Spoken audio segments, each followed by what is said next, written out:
ये ये इनकाउंटर का जो निशाना है वो टांग पे जाता है। और हमारे पत्रकार साथियों से कहूंगा, अंग्रेजी का एक अखबार था, प्रतिष्ठित अखबार, उसने कहा कि 18,000 इनकाउंटर हुए उत्तर प्रदेश में, जिसमें 200 जाने गई हैं, जो दावा है सरकार का। और बड़े पैमाने पर टांग में गोली लगी है या हाथ में गोली लगी है। इसका नाम दिया है हाफ इनकाउंटर या टांग पे गोली वाला इनकाउंटर। ये जितने भी टांग पर गोली वाले इनकाउंटर हैं, ये सब फर्जी इनकाउंटर हैं।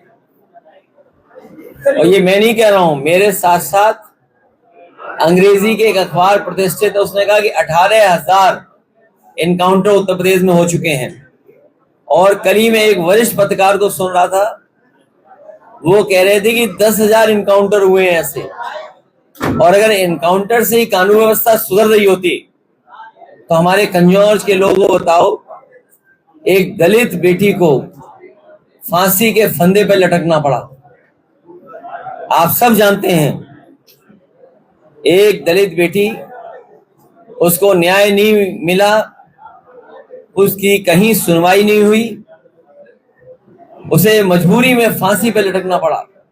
लेकिन ये बात भी है कि फांसी पर लटकी है कि लटकाई गई है, अभी भी उसका खुलासा नहीं हुआ है।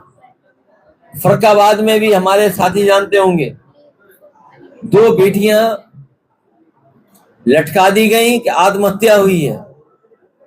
और हर दिन उत्तर प्रदेश में बड़े पैमाने पर बेटियों के साथ इस तरह का व्यवहार हो रहा है, जहां उनके साथ घटनाएं घट रही हैं। और जो सबसे ऑथेंटिक डेटा है एनसीआरबी, अगर हम एनसीआरबी के डेटा को ऑथेंटिक माने तो सबसे ज्यादा असुरक्षित महिलाएं अगर कहीं हैं तो वो उत्तर प्रदेश में हैं। तो क्या इनकाउंटर से कानून व्यवस्था बेहतर हो गई है? क्या इनकाउंटर से हमारी माताएं बहनें सुरक्षित हो गई हैं?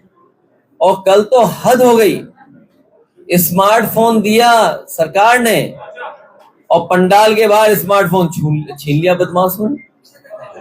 कहीं ऐसा तो नहीं देने वाले और लेने छीनने वाले में कोई साठगांठ रही हो?